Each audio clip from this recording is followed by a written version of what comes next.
I had just moved into the old Victorian house on the outskirts of town, a place steeped in history and whispered secrets that seemed to echo through its very walls. My friends, eager to help me settle in and make the space feel more like home, gathered for a weekend filled with unpacking and unwinding. The atmosphere was vibrant, filled with laughter, the clinking of bottles, and the promise of new beginnings that hung in the air like a sweet perfume. Little did I know, however, that this house held more than just memories of its former inhabitants. It held a deep, dark mystery that would haunt me forever and change the course of my life. The first night in the house, as we explored the creaking halls and dusty corners, we stumbled upon a door tucked away at the end of a dimly lit corridor. It was unlike any door I had ever seen before. Ornate carvings adorned its surface, intricate designs that seemed to dance in the flickering light. A strange, almost magnetic pull emanated from it, drawing me closer with each passing moment. My heart raced with curiosity and excitement, but as I reached for the handle, Andrew, the most cautious of our group, stepped forward with an expression of concern etched on his face. "Don't touch that," he warned, his voice grave and steady. "I've heard stories about this place. There are things that should remain undisturbed, things that are better left in the shadows." His words hung in the air, heavy with foreboding and unspoken dread. We all exchanged glances, the thrill of adventure tempered by an unshakable fear that settled in the pit of my stomach.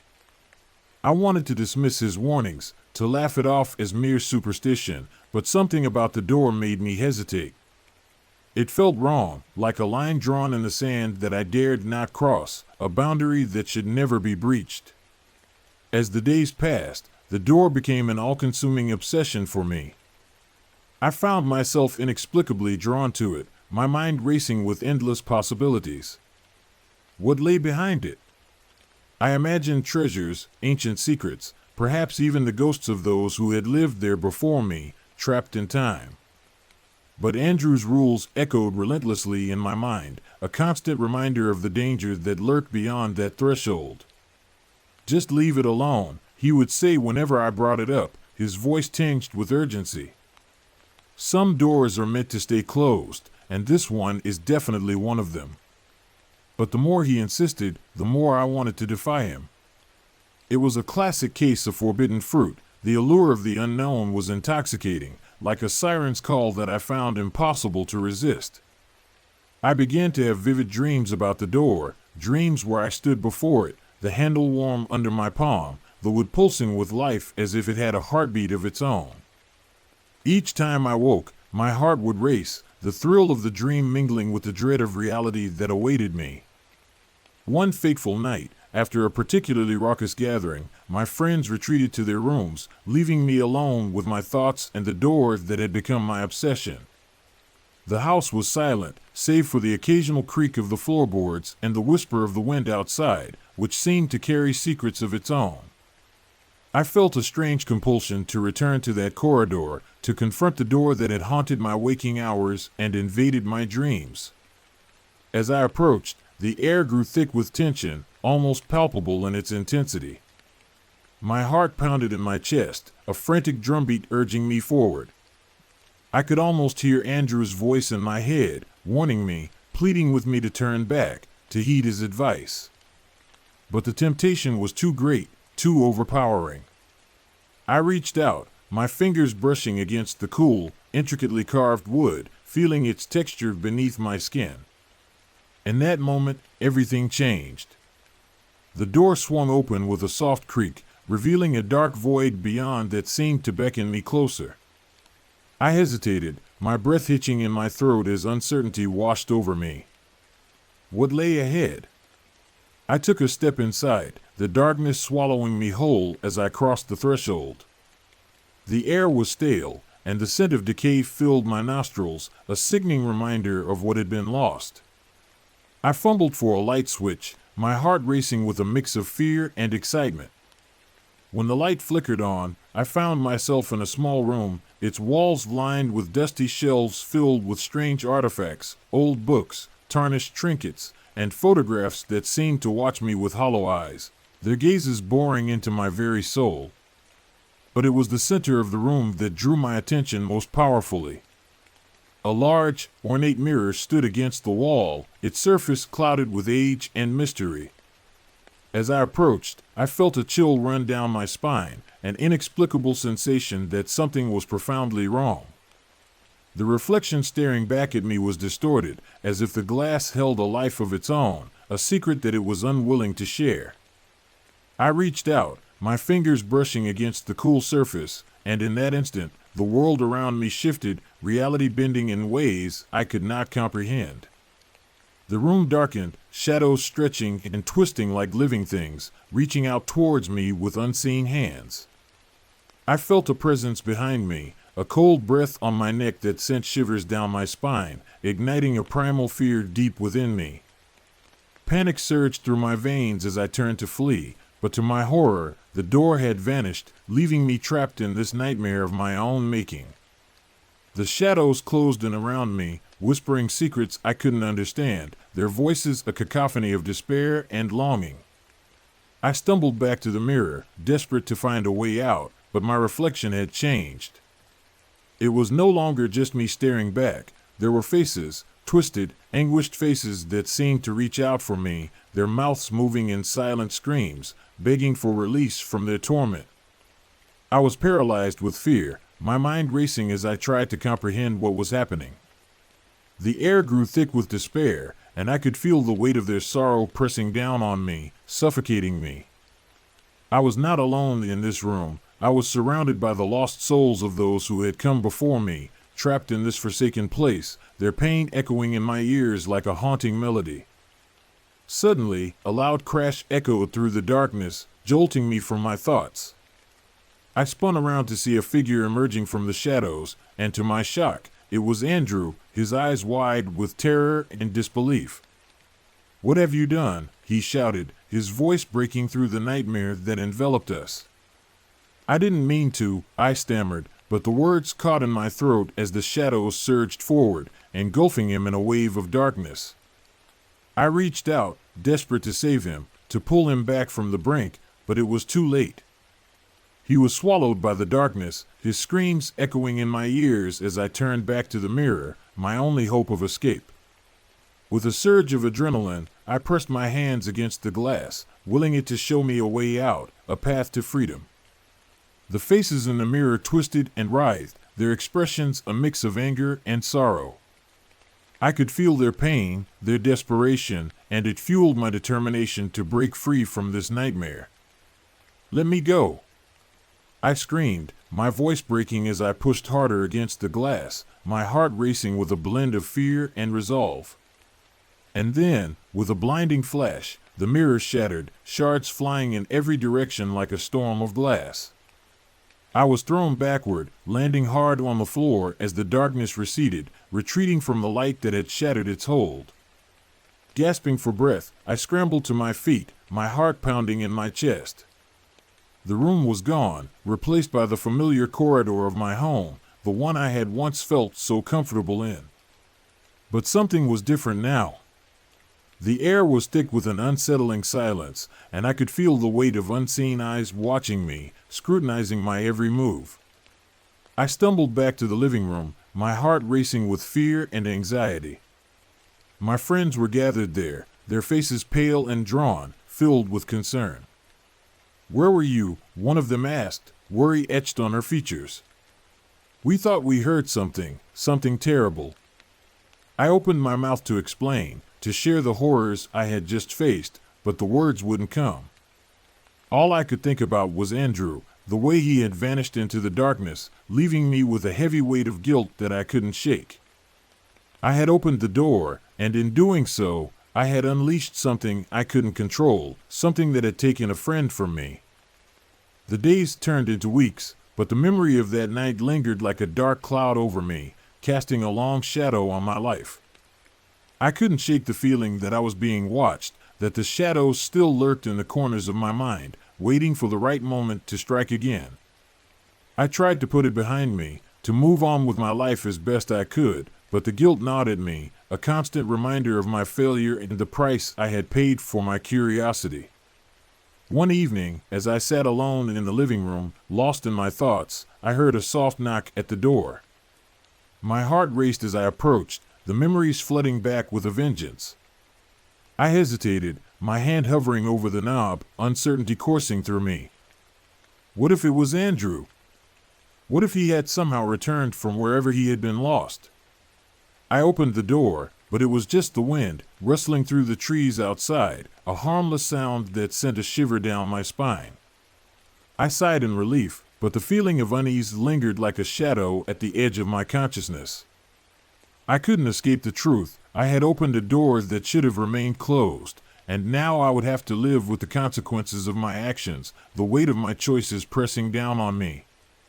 As time passed, I found myself inexplicably drawn back to the corridor, the door beckoning me like a siren song that I couldn't ignore.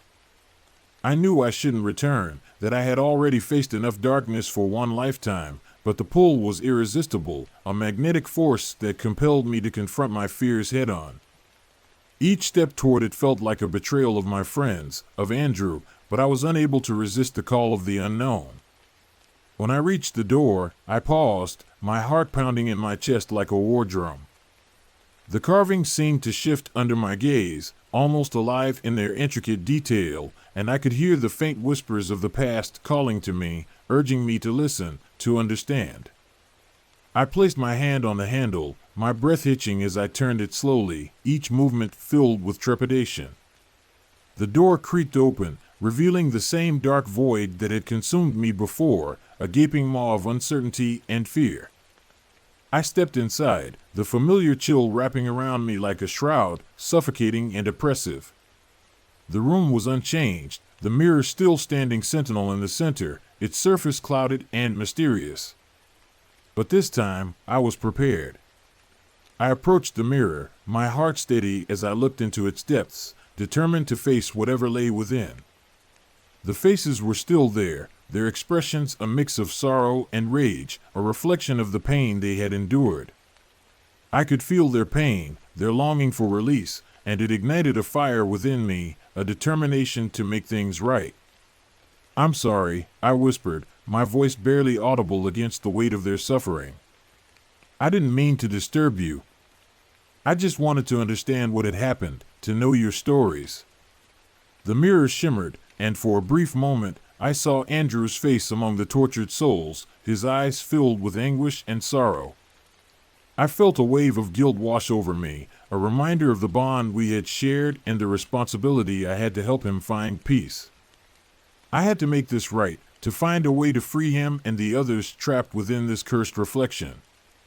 With newfound determination, I reached out to the mirror, my fingers brushing against the surface with purpose. "I will help you," I vowed, my voice strong and unwavering.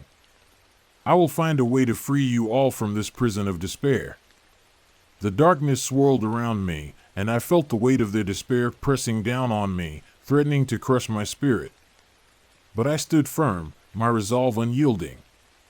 I would not let fear control me any longer, not when there was so much at stake. As I focused on the mirror, a blinding light enveloped me, and I was transported to a place beyond the shadows, a vast expanse where hope flickered like a distant star. I found myself standing among the lost souls, their faces filled with a mixture of hope and fear, waiting for someone to guide them toward freedom. Together, we forged a path through the darkness, hand in hand, the weight of their pain lifting as we moved forward with purpose. I could feel their gratitude, their relief, and it filled me with a sense of purpose that drove me onward. We reached a brilliant light, radiant and warm, and as we stepped into it, I felt the chains of guilt and sorrow shatter around me, breaking the bonds that had held me captive for so long. I was free, and so were they. When I opened my eyes, I was back in my living room, the sun streaming through the windows, casting a golden glow across the room. The shadows had lifted, and I felt a sense of peace I hadn't known in years, a lightness in my heart that replaced the heaviness of my past. The door was still there, standing as a silent sentinel, but it no longer held the same power over me, no longer loomed as a threat to my well-being. I had faced my fears, confronted the darkness that had haunted me for so long, and emerged stronger for it. Though the memories would always linger, like faint echoes in the back of my mind, I was no longer defined by them. I had found a way to turn my pain into strength, and in doing so, I had freed not only myself, but the souls trapped in that forsaken room, allowing them to find peace at last. As I looked out the window, I knew that the past would always be a part of me, woven into the fabric of my being, but it would no longer control my future. I had opened a door, yes, but I had also found a way to close it for good. And in that closure, I found my freedom, a new beginning that was waiting just beyond the horizon. Hope you enjoyed that spine-chilling experience. Now, let's move on to the next creepy tale. Ready to face more thrilling moments together?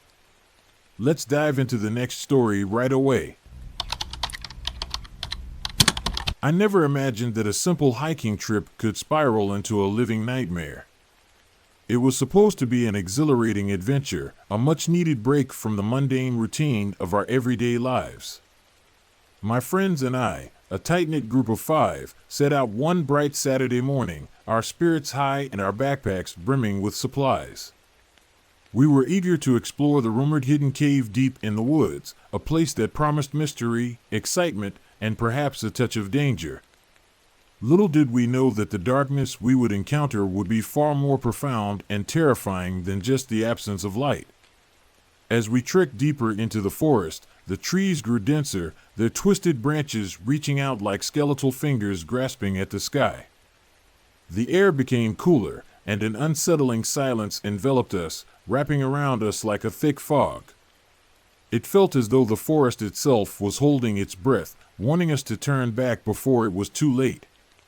But we pressed on, driven by an insatiable curiosity and the thrill of discovery that spurred us forward. After hours of hiking, we finally stumbled upon the entrance to the cave, a gaping maw in the earth that seemed to beckon us forward with a sinister allure. With flashlights in hand, we ventured inside, our hearts pounding with a mix of excitement and trepidation. The darkness swallowed us whole, and the air grew damp and heavy, clinging to our skin like a shroud. The walls were slick with moisture, and the sound of dripping water echoed around us, creating an eerie symphony that heightened our unease. We laughed nervously, trying to shake off the feeling of dread that crept into our minds.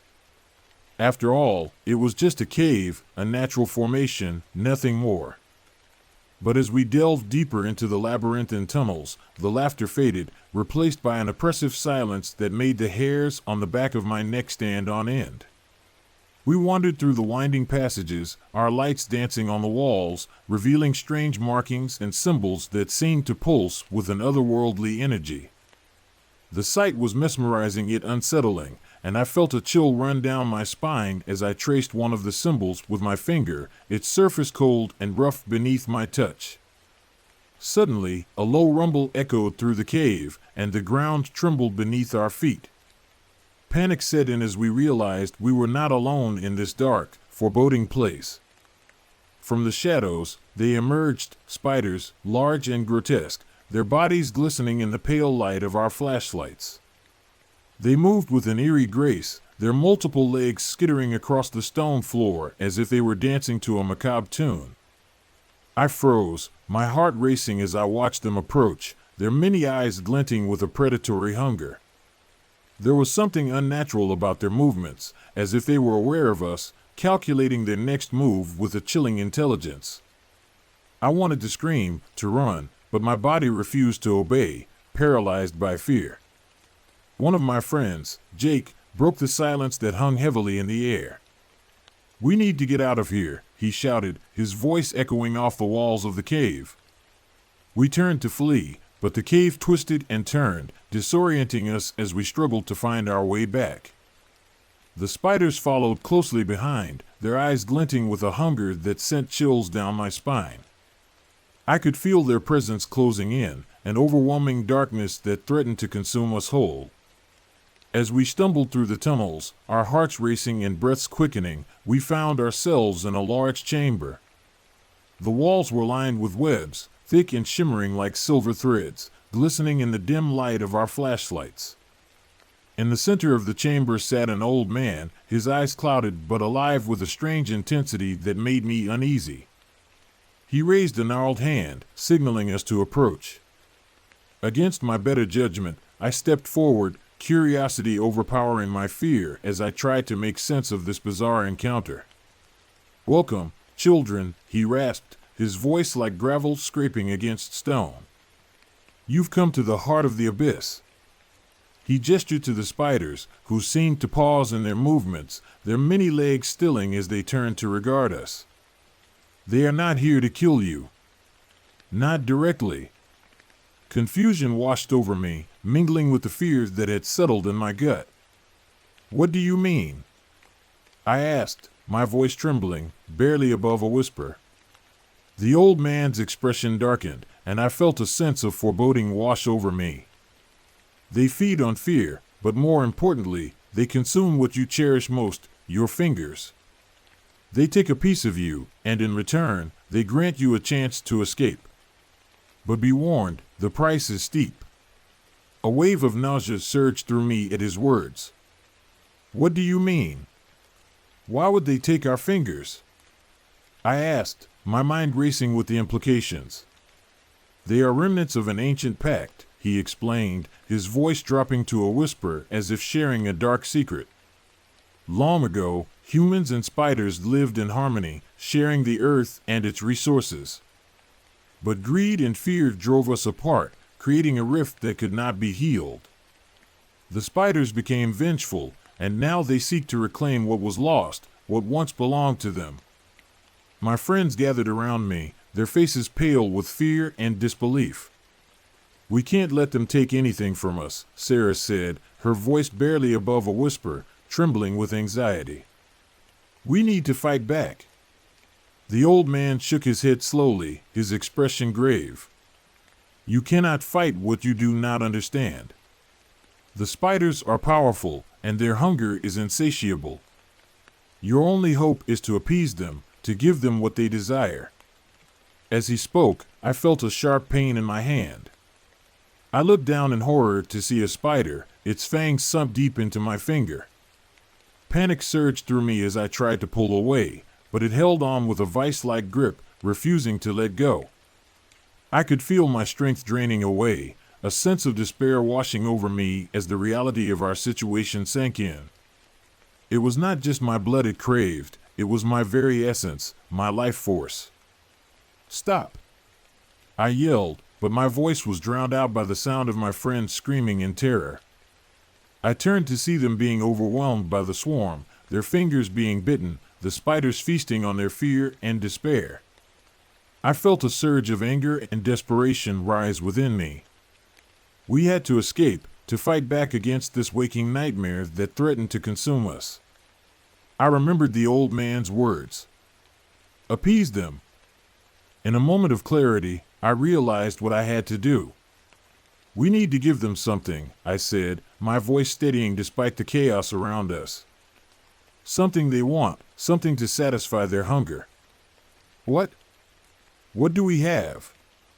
Jake shouted, his eyes wild with panic and fear as he looked around, searching for a way out. "Our fingers," I replied, my heart racing as I grasped the gravity of the situation. "If we give them what they want, maybe they'll let us go, at least for now." With trembling hands, I raised my injured finger, the blood glistening in the dim light as I prepared to make the ultimate sacrifice. "I'll go first," I said, steeling myself for the pain that was to come. "We have to show them we're not afraid, that we're willing to do what it takes to survive." As I pressed my finger against the nearest spider, it hesitated, its many eyes watching me intently, almost curiously. I could feel the others gathering around, their own fingers raised in surrender, ready to follow my lead. One by one, we offered our fingers, the pain sharp but fleeting, a small price to pay for our lives. The spiders began to retreat, their hunger momentarily sated as they consumed our offerings. The old man watched us with a mixture of approval and sorrow, his eyes reflecting the weight of our choices. "You have chosen wisely," he said, his voice softening as if acknowledging our bravery. "But remember, This is only a temporary reprieve. The spiders will return, and their hunger will grow. With our fingers offered, the cave began to tremble once more, the walls shifting as the darkness receded and a path opened before us. We stumbled forward, our hearts pounding in our chests, desperate to escape the abyss that had nearly claimed us. As we reached the entrance, the sunlight flooded our senses, blinding us momentarily as we emerged into the world outside. We gasped for air, our bodies trembling as we stepped into the daylight. The forest was alive with sound, the chirping of birds and the rustling of leaves, a stark contrast to the oppressive silence of the cave.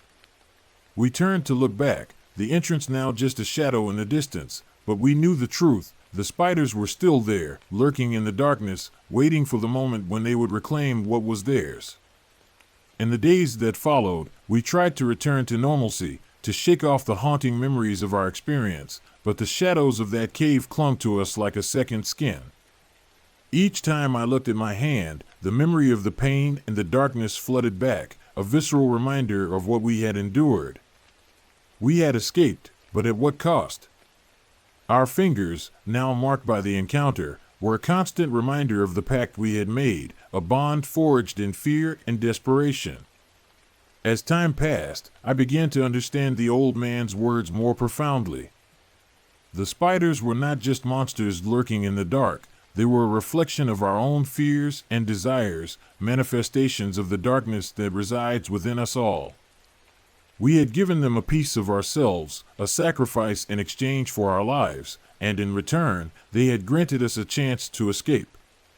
But the balance was fragile, and I knew that one day, they would return, hungrier than before, seeking to reclaim what we had taken from them. The forest still called to me, but I no longer felt the thrill of adventure that once beckoned me forward. Instead, I felt a deep sense of unease, a reminder of the darkness that lurked beneath the surface, just waiting for the right moment to strike. I had learned that nature was not just a backdrop for our lives, it was a living entity, one that demanded respect, understanding, and caution. As I stood at the edge of the forest, contemplating the shadows that danced just beyond the trees, I felt the weight of the past pressing down on me. I had escaped the abyss, but the shadows still lingered, a constant reminder of the delicate balance between humanity and nature. And as I turned to leave, I couldn't shake the feeling that the spiders were watching, waiting for the day when their hunger would return, ready to reclaim what was rightfully theirs. The memory of our encounter would haunt me, a chilling reminder of our fragile existence in a world where darkness and light are forever intertwined. Hope you enjoyed that spine-chilling experience. Now, let's move on to the next creepy tale. Ready to face more thrilling moments together? Let's dive into the next story right away. In this small town, the gas station stands as the only beacon of light, guiding anxious travelers who find themselves lost in the darkness. I've been working the night shift here for almost a year now, gradually getting accustomed to the eerie quiet that comes with the late hours. The stillness usually brings a sense of calm, but tonight felt unsettlingly different from all the other nights I've spent here. As the clock struck 2 in the morning, I noticed that the darkness around me seemed to grow denser and more oppressive. My eyelids felt heavy, like they were made of lead, and just as I was about to check my phone for any messages or distractions, the sudden ring of the phone shattered the silence like a glass breaking in a quiet room. The moment I answered, a low, raspy voice came through the receiver, sending chills racing down my spine. "Where is your child?" A wave of fear and confusion surged through me, leaving me momentarily speechless. I wanted to question the caller, to demand an explanation for such a chilling inquiry, but before I could respond, the voice quickly vanished, leaving only an eerie silence on the other end. I glanced around, trying to shake off the unsettling feeling. The night looked just as it always did, but the empty gas station and the flickering neon lights outside filled me with a growing sense of unease. "It's nothing, probably just a prank," I muttered to myself, trying to calm my racing heart and steady my nerves. Yet, despite my efforts, the uneasiness wouldn't fade away. and a strong wave of anxiety washed over me like a cold tide. I started pacing back and forth, searching for something to occupy my mind and pass the time, anything to distract myself from the gnawing fear. As I rummaged through the snacks on the shelf, looking for something to munch on, a blurry figure darted past the corner of my eye, catching me off guard. I quickly turned my head, but there was no one there, just the lonely shadows cast by the dim lights of the gas station, stretching across the floor. I shook my head, trying to clear my thoughts and focus, but my mind was a jumbled mess, swirling with confusion and dread. For the next few hours, I found myself wrestling with that low, haunting voice, trying to figure out its true intentions and what it meant. Suddenly, a thought crossed my mind. This is a test of my sanity. I remembered a psychological experiment I'd read about, one that studied how people react under extreme loneliness and fear, and it sent a shiver down my spine. However, this thought didn't bring me any comfort. Instead, it made me even more vigilant and on edge. Time seemed to crawl by, each second stretching into eternity, and the stars in the night sky appeared to mock my solitude, twinkling down at me as if they were aware of my plight.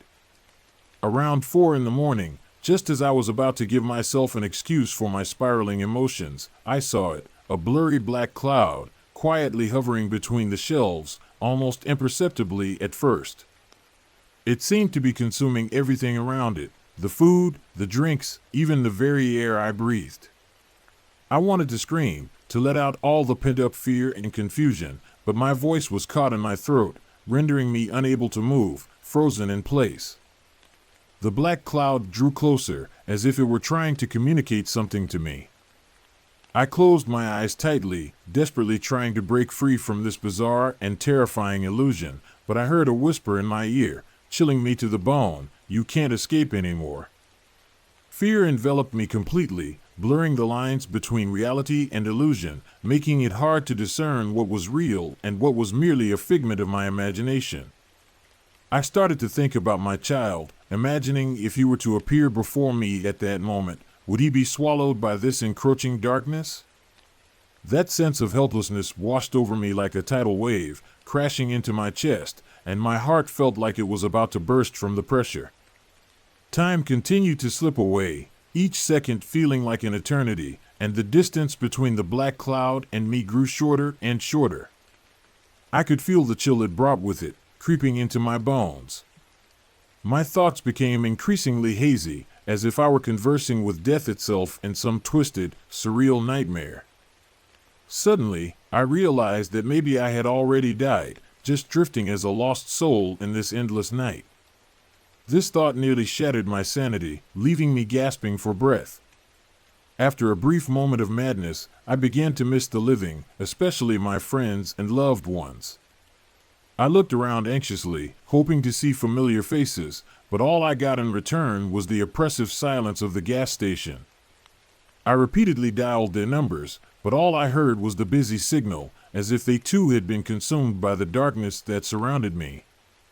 Despair slowly spread through me like a poison, and my consciousness began to unravel, trapping me in an inescapable nightmare from which I couldn't wake. Just when I felt I was about to be crushed under the weight of my fears, the black cloud stopped right in front of me, looming ominously.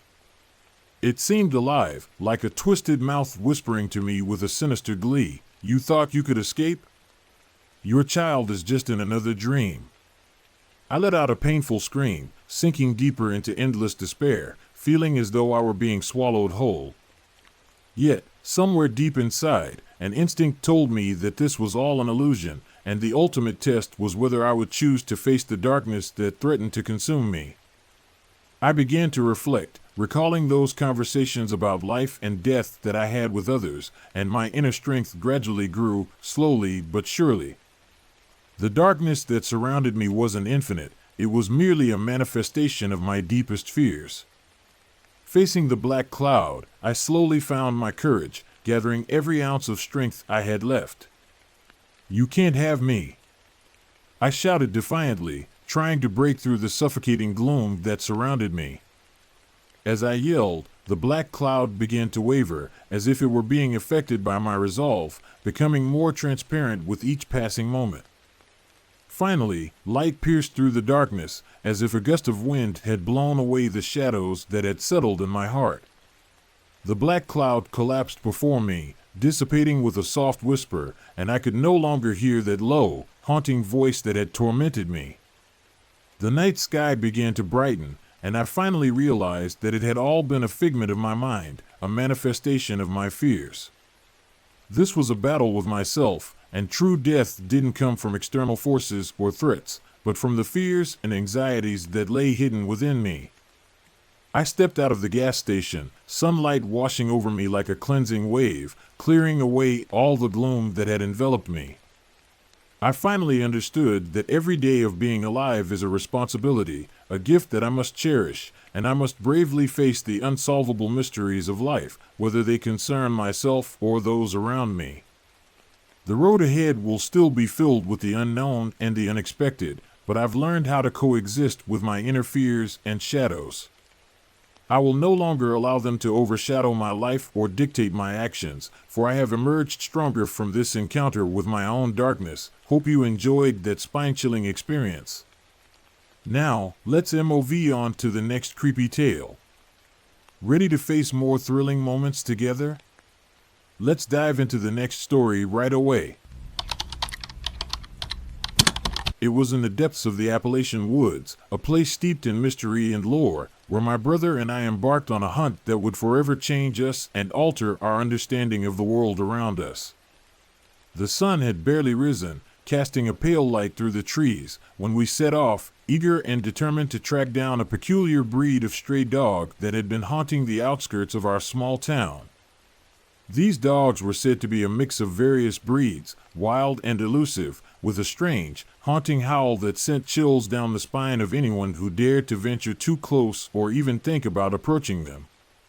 The stories we had heard about them painted a picture of creatures both beautiful and terrifying, and we were drawn to the challenge of finding them, even as a sense of foreboding lingered in the air. We trudged through the thick underbrush, the air thick with the rich scent of damp earth and pine needles, a blend that was both invigorating and foreboding. Each step felt heavier as we pressed on, almost as if the forest itself was trying to hold us back, as if it possessed a will of its own, determined to keep its secrets hidden from us. My brother, Jake, always the more adventurous of the two, led the way with his flashlight illuminating the twisted roots and gnarled branches that seemed to reach out like hands, begging us to turn back and abandon our quest. I followed closely behind, my nerves fraying with each distant echo of that eerie howl, which seemed to linger in the air long after it had faded, a haunting reminder of the danger that lay ahead. Hours passed, and just as we began to question our decision to venture so far into the woods, we stumbled upon a clearing. There, partially hidden by the dense foliage and the shadows cast by the towering trees, was a cave. Its entrance loomed before us like a gaping maw, dark and foreboding, sending a jolt of fear through my heart that I couldn't shake off. Jake's eyes sparkled with a mix of curiosity and excitement, a dangerous combination that both thrilled and terrified me. "Let's check it out," he said, his voice barely above a whisper, filled with a thrill that both enticed and terrified me in equal measure, igniting a spark of reckless bravery within me. I hesitated, my instincts screaming at me to turn back, but something in the depths of that cave called to me, beckoning me to uncover its secrets and reveal what lay hidden within. Armed with our flashlights, we stepped inside, the darkness swallowing us whole like a predator closing in on its prey, enveloping us in its cold embrace. The air was cool and damp, and I could hear the faint sound of dripping water echoing within the cavern, a reminder of the life that thrived in the shadows, an eerie symphony that played in the silence. As we ventured deeper, the walls became slick with moisture, and I could see strange markings etched into the stone, symbols that appeared ancient and unsettling, whispering tales of a time long forgotten, of lives lived and lost in this mysterious place. Then we found them. The remnants of once living creatures scattered across the cave floor, the skeletal remains of small animals, their bones picked clean, as if some great beast had been feasting in this hidden lair, leaving nothing but remnants of its gruesome meals behind. My stomach churned at the sight, and a sense of dread washed over me, filling me with an overwhelming sense of foreboding that wrapped around me like a shroud. Jake knelt beside a particularly large skull, its eye sockets dark and void, and I felt a shiver run down my spine, a chill that reached into my very core, a visceral reminder of the fragility of life. "What do you think did this?" I asked, my voice barely above a whisper, fearing the answer that hung in the air like a dark cloud. Before Jake could respond, a low growl reverberated through the cave, vibrating the very ground beneath our feet, a sound that echoed in the silence and sent shockwaves of fear coursing through me. It was a sound unlike any dog I had ever heard, deep and menacing, sending waves of panic surging within me, and I felt an instinctive urge to flee, to escape the unseen terror that lurked in the shadows. "We should go," I urged, my voice trembling, but Jake, ever the brave one, shook his head firmly, urging me to stay and confront whatever was lurking in the shadows, his adventurous spirit refusing to back down. "Wait. We have to see what it is," he insisted, his excitement overshadowing my fear, pushing me toward a decision I was not sure I wanted to make, caught between the thrill of discovery and the instinct to survive.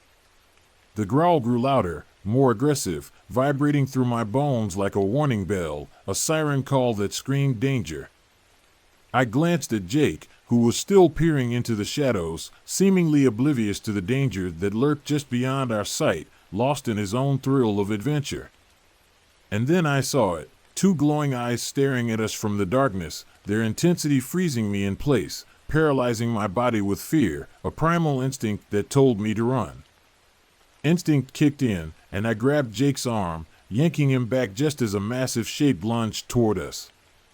Fangs bared, the beast charged, ripping through the air with an unearthly rage that sent a shockwave of terror through me.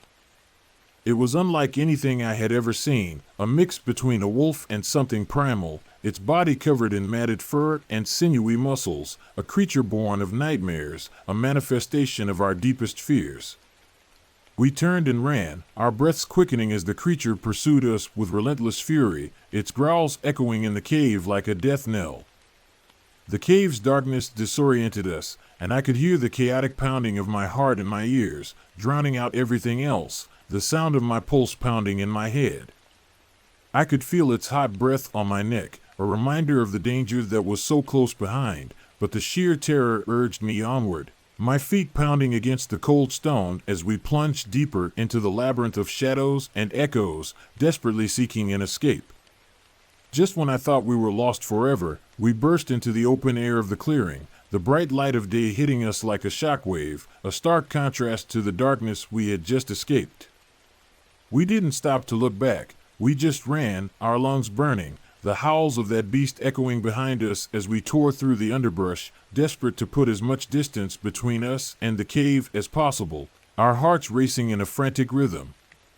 It felt like hours before we finally reached our car, the adrenaline coursing through our veins barely keeping the panic at bay.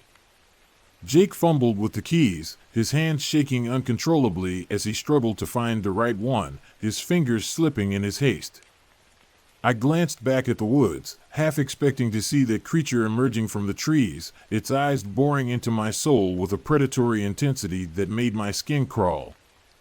But the forest stood still, an eerie silence falling over it once more, as if it had swallowed the chaos we had just experienced, leaving only a haunting stillness in its wake. We drove back in a daze, shock rendering us speechless, the weight of the encounter heavy on our shoulders, pressing down on us like a physical burden that we couldn't shake off. Upon reaching home, we collapsed onto the living room floor, our breaths still ragged and uneven, our bodies trembling from the adrenaline and fear that coursed through us. Our grandfather, a wise man steeped in the legends of our town, looked up from his chair, concern etched across his face as he sensed our distress. "What happened out there?" he asked, his tone serious and probing, as if he already knew the answer but needed to hear it from us. Jake opened his mouth to speak but faltered, the words caught in his throat, unable to form in the wake of our terror. I finally found my voice, recounting the events, my words spilling out in a rush, a torrent of fear and disbelief that poured from my lips. My grandfather listened intently, his brow furrowing in thought, processing the gravity of our experience with a keen understanding of the dangers that lurked in those woods. When I finished, he leaned back in his chair, the weight of stories untold hanging in the air, a palpable tension that filled the room, thick with unspoken fears. "You boys shouldn't have gone into those woods," he murmured, his voice low and grave, carrying the weight of wisdom and warning that had been passed down through generations. "The Appalachians are known for more than just their beauty. There are legends of a giant that roams those mountains, said to protect the wild creatures from any threats. Many have vanished, never to be seen again after crossing paths with it, lost to the whispers of the trees, swallowed whole by the very land itself." Chills danced down my spine at his words, a shiver of realization washing over me, the implications settling in like a heavy fog. "A giant?" I asked incredulously, struggling to comprehend the weight of what he was saying, the fear creeping back into my heart. "A guardian of sorts," he explained, his eyes narrowed as if peering into distant memories, recalling tales from his own youth that were steeped in the lore of our ancestors.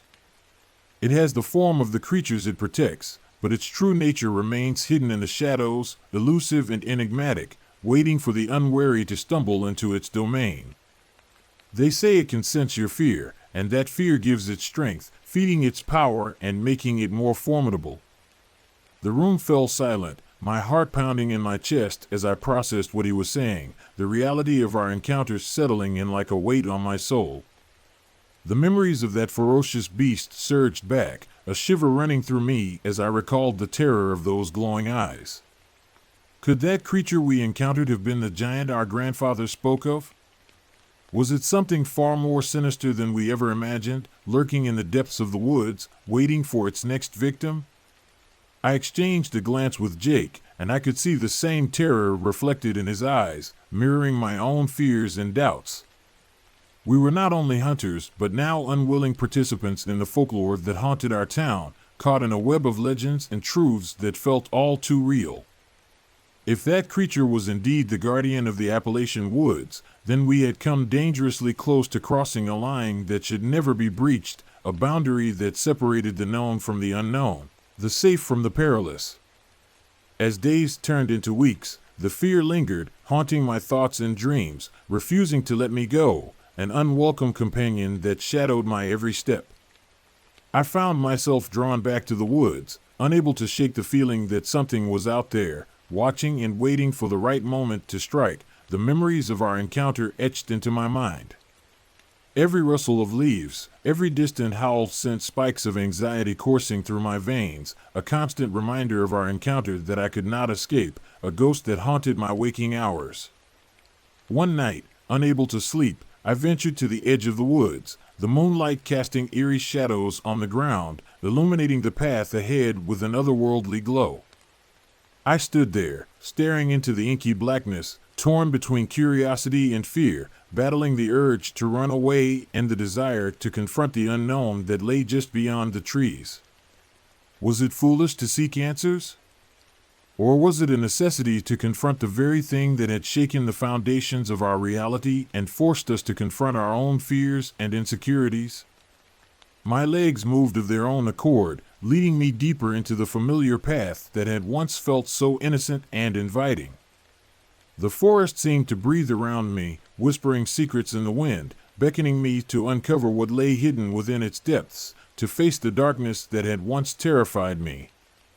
Just as I reached the clearing where the cave lay, I felt it, a presence watching me, lurking just beyond the edge of my vision, a feeling that sent chills down my spine. My heart raced, and instinctively, I turned to run, but something stopped me, a force holding me in place, paralyzing me with fear.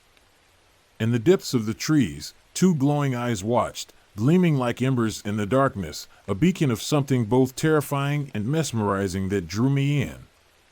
A growl echoed from somewhere beyond, but it was different this time, less aggressive, more curious, as if it were assessing my intentions, gauging my resolve. I froze, torn between fleeing and understanding, caught in a moment of indecision that felt like an eternity.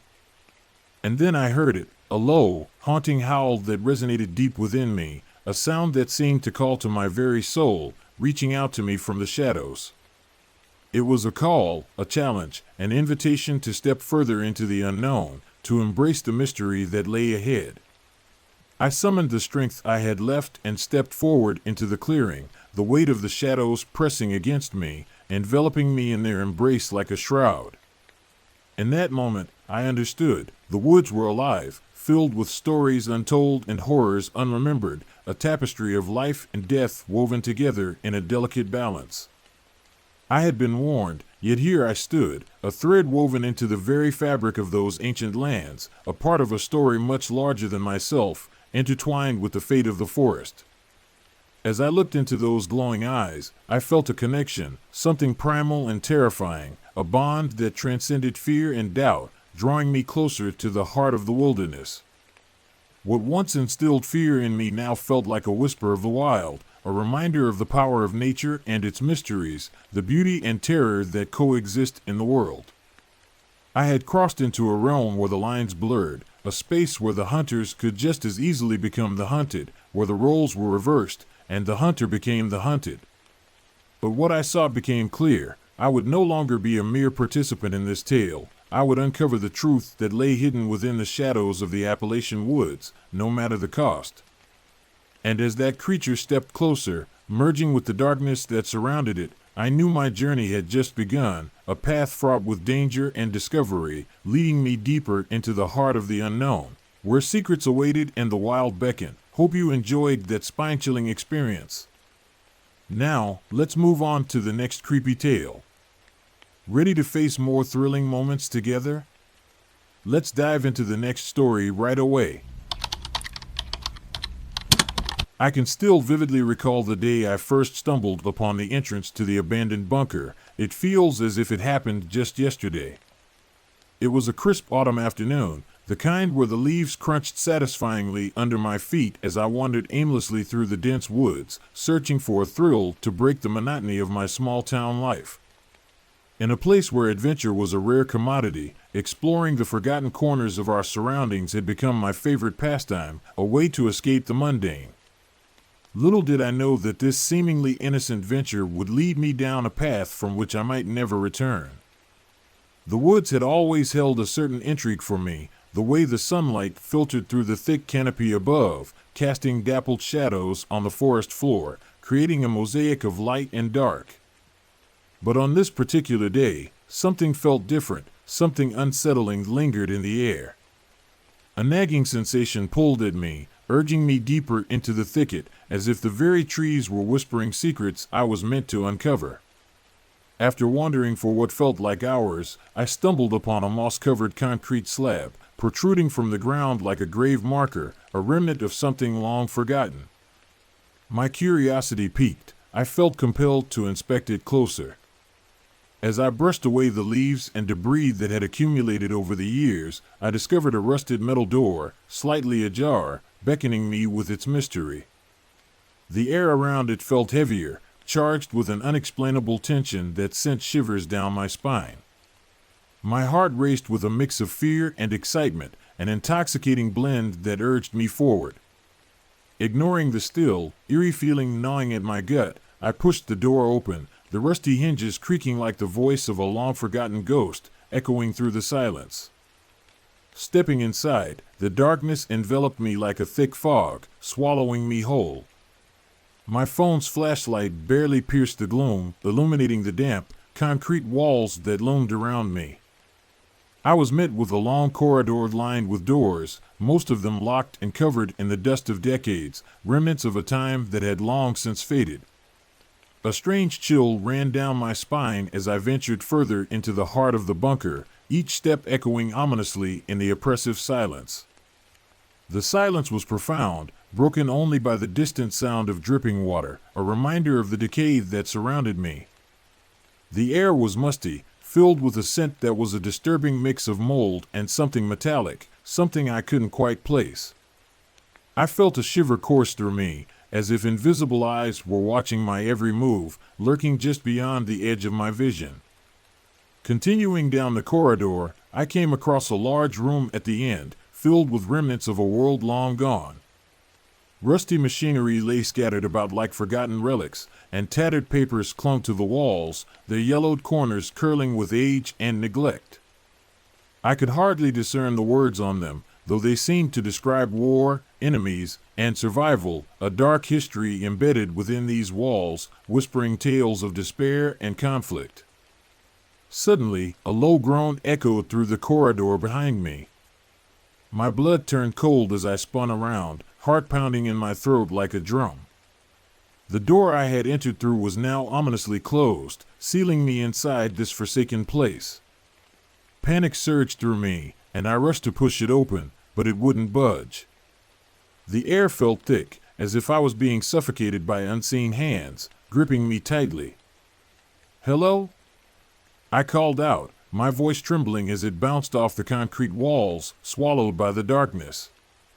No answer came, only the echo of my own fear reverberating back at me. Desperation clawed at my throat as I turned back to the room, searching for some way out. That's when I noticed something in the corner, half hidden in the shadows, beckoning me closer. Drawn toward it, I edged closer, the light from my phone revealing a staircase that spiraled down into even deeper darkness, a gaping maw that seemed to promise secrets and horrors alike. A voice inside me screamed to leave, to turn back and escape this place of despair, but the overwhelming compulsion to uncover the mysteries hidden within pulled me forward. I hesitated, my instincts screaming at me to flee, but the chilling thought of being trapped in this room drove me to descend the stairs, each step taking me further from safety. With each step down, the air grew colder, and a faint buzzing sound filled my ears, growing louder with every movement. When I finally reached the bottom, I was greeted by another hallway, this one dimly lit by flickering fluorescent lights that cast eerie shadows on the walls. As I moved forward, the buzzing grew louder, intertwining with the rising dread in my chest, a symphony of anxiety and fear that played relentlessly in my mind. I felt drawn to a door at the end of the hall, its surface scratched and worn, as if it had seen countless hands push against it in desperation. I pushed it open, and what I saw left me staggered, my breath catching in my throat. Inside was a control room of sorts, filled with long-abandoned equipment and monitors flickering with static, remnants of a world once vibrant and alive. There were rows of old chairs, as if people had once sat there, anxiously waiting for news from a world outside, their hopes now reduced to dust. As I stepped inside, my foot hit something on the ground, sending it clattering across the floor with a sharp metallic sound. It was a small, metal object. I picked it up and realized it was a dog tag, a name etched into the surface, along with a date that marked it decades old. My stomach twisted as I considered what it meant. Who had been here? Why had they left? What had happened to them? Suddenly, the power surged, and the once static-filled screens blinked to life, illuminating the room with a ghostly glow. I jumped back, heart racing as they flickered with bursts of images, military operations, faceless soldiers, and chaotic scenes from battles long past. But just as quickly as they lit up, they vanished again, plunging me into darkness, leaving me feeling disoriented and vulnerable. I backed away, but my legs collided with the chair I had overlooked earlier, and I stumbled, falling hard onto the cold floor. The buzzing in my ears crescendoed, merging with a cacophony of whispers that seemed to swirl around me, echoing off the walls like a haunting melody. I couldn't understand the words, but fear spread through me like wildfire, igniting every nerve in my body. I scrambled to my feet, desperately searching for an exit, my mind racing with thoughts of escape. A sudden realization hit me, I wasn't alone. I sensed a presence lingering in the shadows, an energy that crawled along my skin, sending icy tendrils up my spine, making my hair stand on end.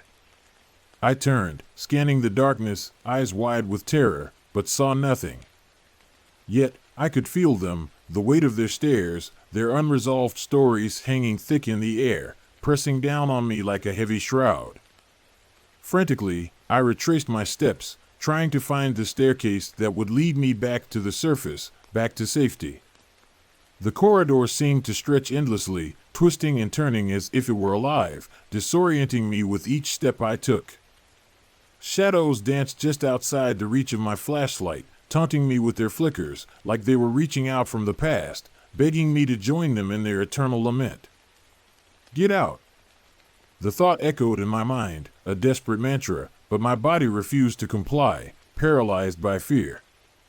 I found myself drawn to a door on my left, one I hadn't noticed before, its edges glowing with an unnatural light that spilled from the crack. Against every instinct screaming at me to flee, I pushed the door open, curiosity overwhelming my rationality. Inside, I was met with a bizarre sight that sent chills down my spine. The room was adorned with photographs, faces I had never seen, yet a sense of familiarity washed over me, as if I had known them in another life. They looked like soldiers, civilians, everyone who had once poured their lives into this bunker, now reduced to mere images trapped in time, their stories frozen in the moment of capture.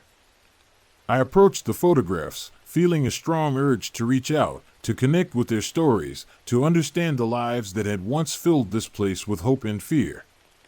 But as I studied their faces, the temperature in the room dropped sharply, an icy breath that enveloped me. A sudden panic gripped me as I realized that the images weren't just still, they shifted, their eyes following me, their expressions morphing into silent screams that echoed in my mind. "Leave us," a voice boomed, echoing through my head, reverberating off the walls like the tolling of a death knell. I stumbled back, colliding with the door, but it slammed shut behind me with a finality that sent my heart racing.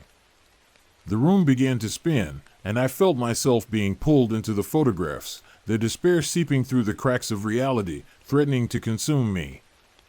I closed my eyes, desperately trying to will myself back to the dark corridor, back to the staircase, back to freedom and the safety of the outside world. When I opened my eyes again, I was back in the corridor, gasping for air, sweat dripping down my face as if I had just emerged from a nightmare.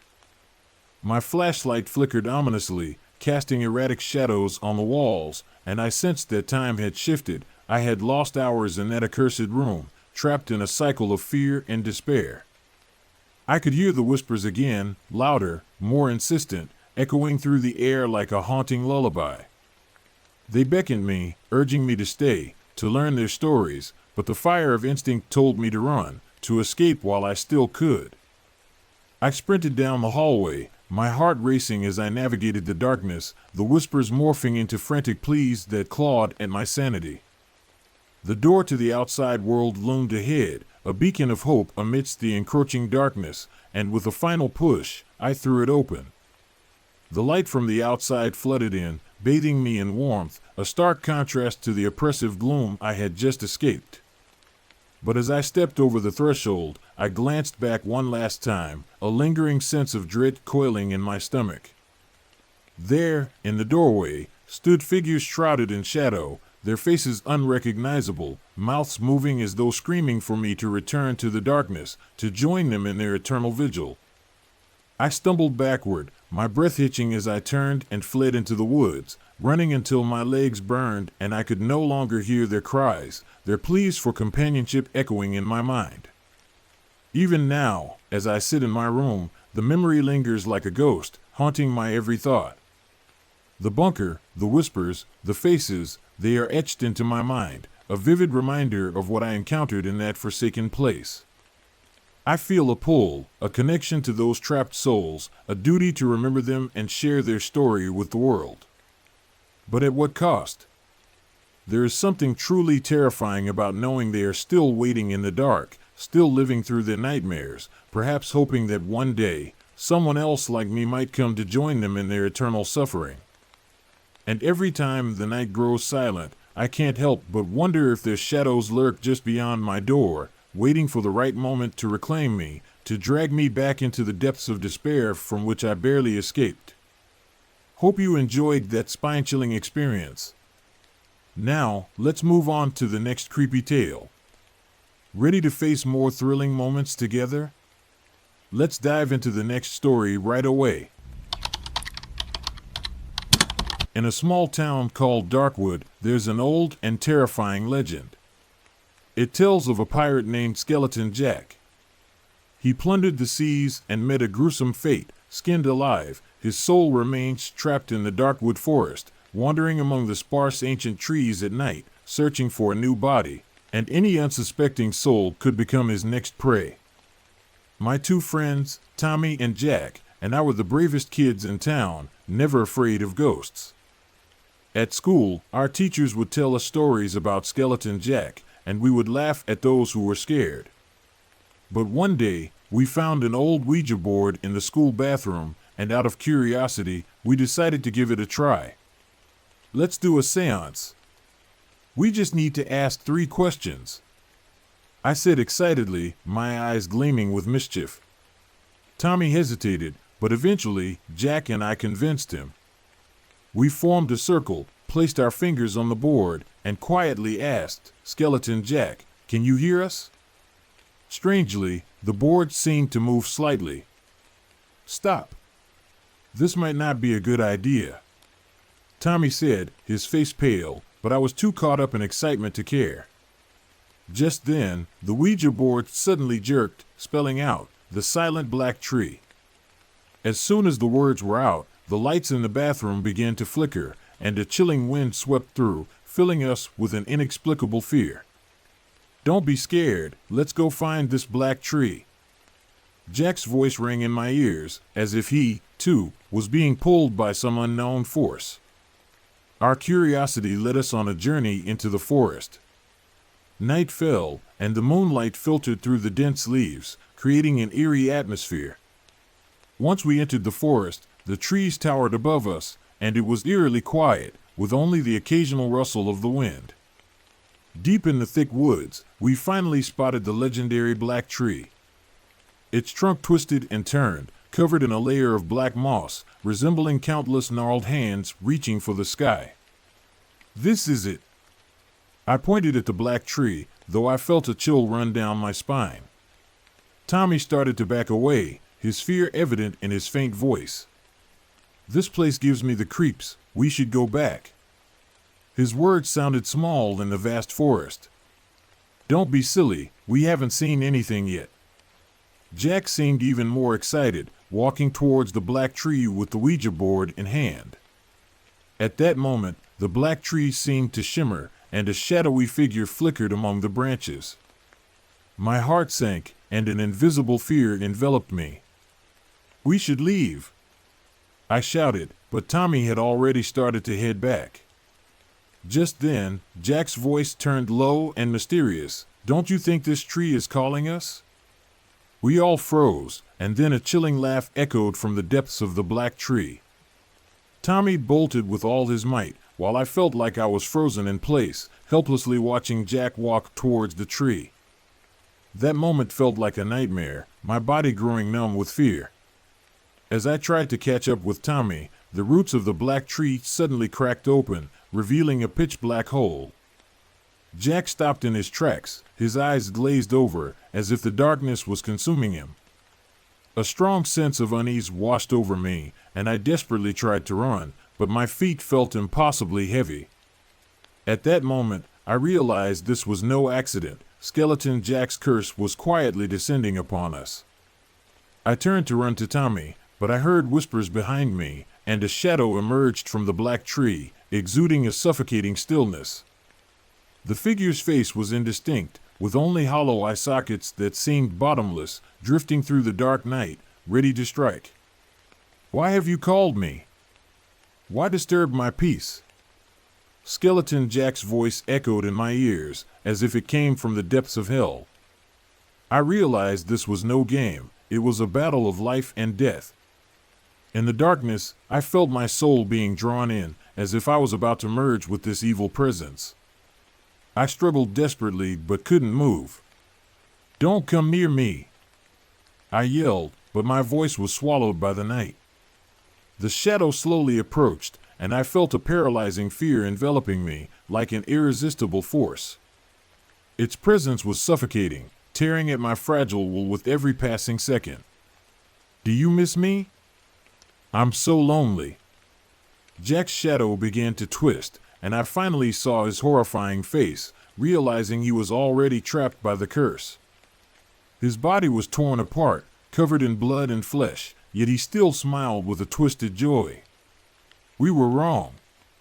We shouldn't have summoned you. I struggled to escape, but no matter what I did, I couldn't shake off this invisible force. Skeleton Jack's laughter echoed in my ears, mocking my ignorance and cowardice. When I finally mustered the courage to turn and run for the exit, I found Tommy had vanished. In the darkness, it was just me, Skeleton Jack, and the black tree. The deepest fear surged within me, and I knew I could no longer escape. I couldn't let myself become the next sacrifice. I had to fight. So, I focused on thoughts of light and courage, trying to dispel the darkness around me. There was no reason, I just wanted to survive. I'm not afraid of you, Skeleton Jack. I shouted, feeling a flicker of strength ignite within me. At that moment, the roots of the black tree began to twist, seemingly drawn by my will. But that power wasn't enough to quell my inner fear. Skeleton Jack's figure continued to loom before me, slowly drawing closer, as if the endless darkness was about to consume me entirely. Taking a deep breath, I began to back away, trying to keep calm. Do you want my soul? I asked, trying to gauge his reaction. Jack stopped laughing, and the emptiness in his eyes seemed to show a glimmer of desire, mixed with a hint of sorrow. Everyone is searching for light, yet you have come to my darkness.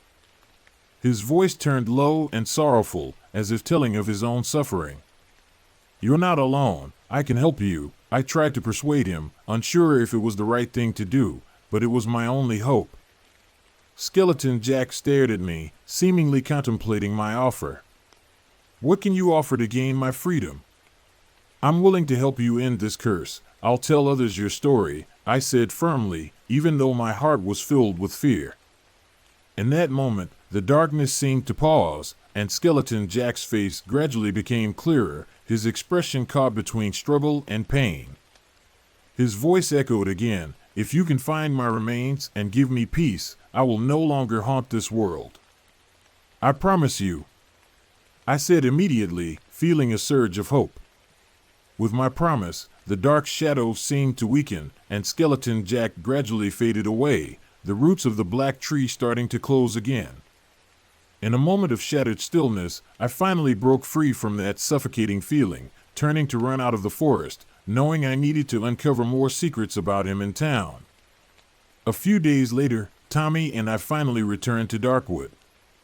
While he always reminded me not to mention that night, I knew I couldn't forget the curse. As time went on, I asked the town's elders about Skeleton Jack's story and learned he was an innocent pirate who had been wrongfully judged and cursed. His body was buried in an abandoned mine outside of town. On another long night, I could no longer suppress my fear and excitement, so I snuck out with Tommy, heading toward that mine. We had faced countless fears, but the thought of rescuing Skeleton Jack's soul ignited a firm belief in my heart. When we finally reached the mine, the stars in the night sky seemed to guide us. Digging painstakingly, we finally found his forgotten remains. Though they were decayed, I could feel his soul still waiting for release. We lit candles for him, prayed, and made a promise. Skeleton Jack, you are no longer alone. We will remember your story. In that moment, the oppressive darkness suddenly lifted, and the air around us felt lighter. I turned to look, and I saw Skeleton Jack's figure gradually fading in the dim light, as if he had finally found peace. At that moment, I realized that the fear in Darkwood wasn't Skeleton Jack, but our deep-seated fear of the unknown and our neglect of true stories. After that night, I never heard another tale of Skeleton Jack, and I continued my life in town, but deep inside, I would always remember that strange and terrifying experience. In my heart, he was no longer a terrifying legend, but a suffering soul, a person with a story, and I would forever remember him. Hope you enjoyed that spine-chilling experience. Now, let's move on to the next creepy tale. Ready to face more thrilling moments together? Let's dive into the next story right away. It was a quiet evening, the kind that clings to your bones with an unsettling chill that seeps into your very being. The house felt emptier than it ever had, a hollow shell echoing with the absence of my beloved Margaret, who had vanished without a trace. Her laughter, once a melody that filled the corners of our home, was replaced by a heavy silence that seemed to mock my solitude and amplify my grief. I found solace only in the presence of my cat, Charlie. He was more than just a pet, he was my faithful companion, my only connection to my lost wife, and in many ways, my last tether to the life we once shared. My daughter, Sarah, had a quirky idea to help me cope with my loneliness. In her youthful exuberance, she insisted on attaching a small camera to Charlie's collar. "It'll document his adventures, Dad. You might find it amusing," she declared with a bright smile that momentarily lifted the weight of sorrow from my heart. I couldn't help but chuckle at the thought of my old cat becoming some sort of feline explorer, capturing the mundane yet charming moments of his daily life. Little did we know, those seemingly amusing escapades would lead me down a path riddled with terror and unimaginable revelations. Every day, I would sit by the window, watching Charlie roam our modest backyard, his orange fur glowing in the dim light of dusk like a beacon of warmth in my otherwise cold existence. He would stalk the shadows, pawing at imaginary foes, or bask in the sun on the porch, stretching out as if he had not a care in the world. Sarah would check the footage now and then, grinning at Charlie's antics, her laughter a brief reminder of happier times.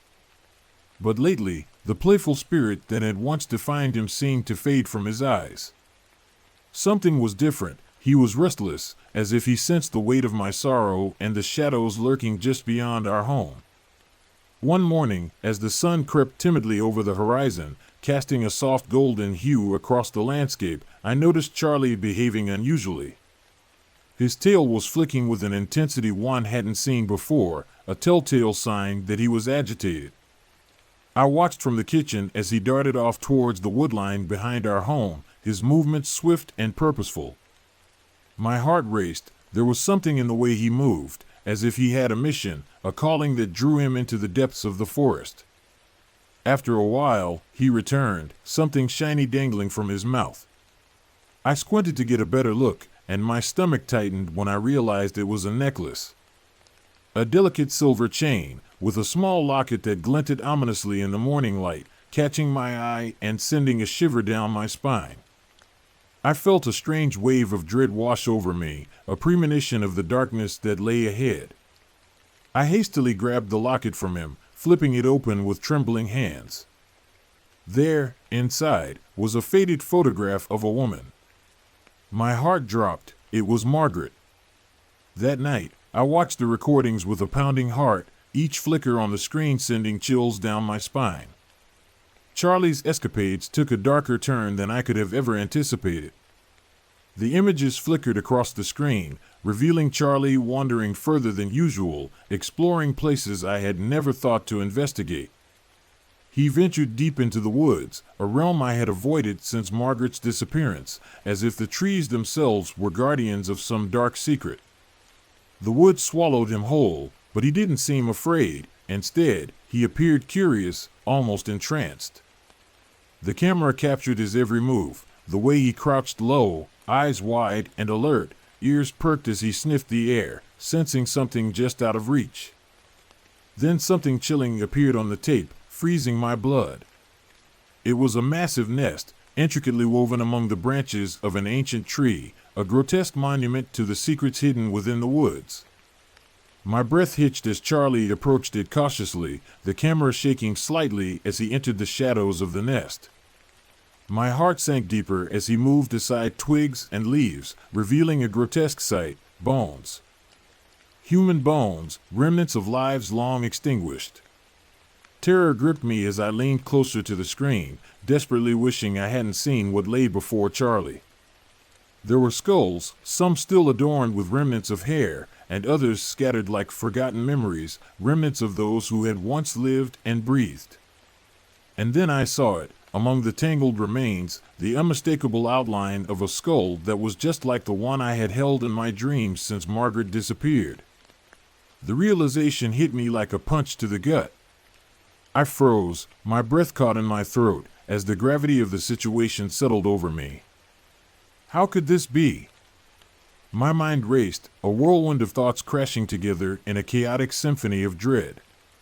Charlie must have known something, sensed something that I hadn't, leading him there to that monstrous nest.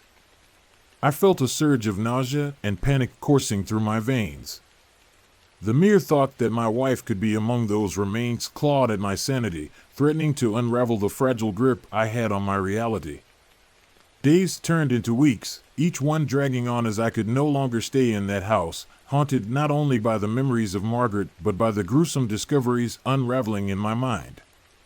I found myself returning to the site, drawn into the woods by an invisible force that compelled me to seek answers.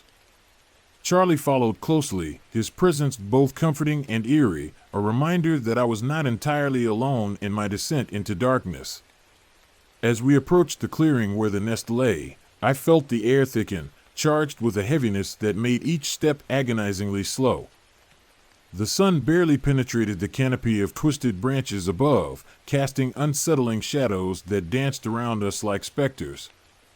I could no longer ignore the whispers that seemed to beckon me, urging me to uncover the truth that lay hidden beneath the surface of the forest. I stumbled into the nest's clearing, heart racing, anticipation and dread colliding in a tumultuous wave. Charlie stood still, eyes locked onto something hidden among the debris, his body tense and alert. I fought the urge to turn back, to flee from whatever darkness awaited me. As I drew closer, I spotted the locket again, crumpled and partially buried in the foliage. I reached down to pick it up, and that's when I heard it, a faint whisper, almost like my name, carried by the wind, brushing against my ears like a lover's caress. Henry. I froze, heart pounding, as the whisper reverberated through my mind, sending chills racing down my spine. The sound was so familiar yet frighteningly distorted, like a memory twisted by time. I looked around, half expecting to see Margaret emerge from the shadows, but instead felt her presence as a ghostly warmth that enveloped me, a bittersweet reminder of what I had lost. Henry. Margaret? I called out, voice trembling, reverberating in the silence that surrounded me. But no answer came, only the rustling leaves and the echo of the ominous whispers that had now grown louder, surrounding me like a storm, a cacophony of voices that filled the air with dread. In that moment, comprehension rushed in, crashing over me like a tidal wave. I understood that I was not alone in this clearing. With each breath, I could feel the weight of the souls around me, their stories entwined with my own, their pain mingling with my grief. The bones in the nest were not just remnants of the past, they were a collection of lives lost to the woods, drawn in by the call of something far more sinister, something that had ensnared Margaret just as it had ensnared so many others. Margaret had been lured here, just as I had been, and I was now part of this macabre tapestry. Charlie meowed softly, drawing my focus back to the present. His eyes were wide, reflecting something I couldn't see, a knowledge that was beyond my understanding. I nodded, steeling myself for what was to come. We need to find her, buddy. Determined, I began to dig through the remains, my hands trembling as I unearthed the past. Every fiber of my being screamed at me to stop, to turn back and flee from this nightmare, but a newfound resolve burned within me. I had to uncover the truth, to bring Margaret home, to find closure for both of us. Each bone I unearthed felt like a step deeper into the abyss, but I couldn't turn back now, not when I was so close to understanding the horror that had befallen her. Suddenly, my fingers brushed against something cold and metallic. I shuddered as I pulled it out, revealing a tarnished bracelet that glinted dully in the dim light. My heart raced. This was Margaret's, a piece of her that had been lost in the chaos. I felt a tear slip down my cheek as I clutched it to my chest, the reality of my quest dawning on me. I was seeking my wife among the lost souls of those long gone, and the weight of that truth pressed heavily on my heart. I continued digging, heart racing with a mix of fear and hope, when an overwhelming sensation washed over me, an urge to look higher, to reach up into the nest itself, to confront whatever darkness lay within. I stepped closer to the tree, the bark scraping against my skin as I strained to peer into the dark abyss above me, where shadows danced like phantoms. "Margaret?" I called again, voice breaking, filled with desperation. "Can you hear me? Please, answer me." As if answering, I felt a sudden gust of wind whip through the clearing, rustling the leaves and sending chills down my spine. The whispers crescendoed into a cacophony that enveloped me, each voice pleading, warning, and echoing the loss that haunted this place, a symphony of sorrow that reverberated through my very soul. In that maelstrom of sound, I caught sight of a shadow moving. There, perched atop the massive nest, was a figure. My breath hitched as the form came into focus, a woman, her hair like tendrils of smoke trailing behind her, eyes dark and hollow, yet achingly familiar. She was both beautiful and terrifying, a specter of my past. "Henry," she whispered again, reaching out with a hand that seemed to beckon me closer, her voice a haunting melody that tugged at my heartstrings. "Margaret!" I gasped, my heart swelling with a surge of both fear and longing, an ache that threatened to consume me. But the moment I stepped forward, an invisible barrier pushed me back. I stumbled, falling to my knees, desperation filling my soul as I realized I could not reach her. "Henry, you must leave. This place is not for the living," she warned, her voice echoing like a distant melody entwined with sorrow, a plea that resonated deep within me. "Why? What happened to you?" I cried, choking on the emotion welling inside me, my heart breaking at the sight of her. "They took me, Henry. The whispers, they lured me in, just as they have for so many others. I thought I could find freedom, but it's a trap, a snare that binds the unwary. You cannot stay here," she implored, her eyes pleading with a mixture of fear and love. I shook my head, tears streaming down my face, blurring my vision. "I won't leave you, Margaret. Not again." The pain of losing her time and again felt unbearable, a wound that refused to heal. "Listen to me, Henry," she urged, urgency rising in her voice, the shadows around us beginning to writhe. "You must escape while you can. Gather the memories, but do not linger. Find a way to break the spell that binds this place." But the shadows around us began to writhe, dark tendrils extending from the nest, reaching for me, and I felt a cold shiver race down my spine. The whispers grew more intense, a cacophony of torment that clawed at my mind, urging me to succumb to despair. "No," I whispered, scrambling to my feet, fighting against the overwhelming force trying to anchor me to this sinister place. "I will not be one of them. I will not be trapped here." With a final look at Margaret, I turned and bolted from the clearing, Charlie at my heels, his presence a lifeline in the chaos.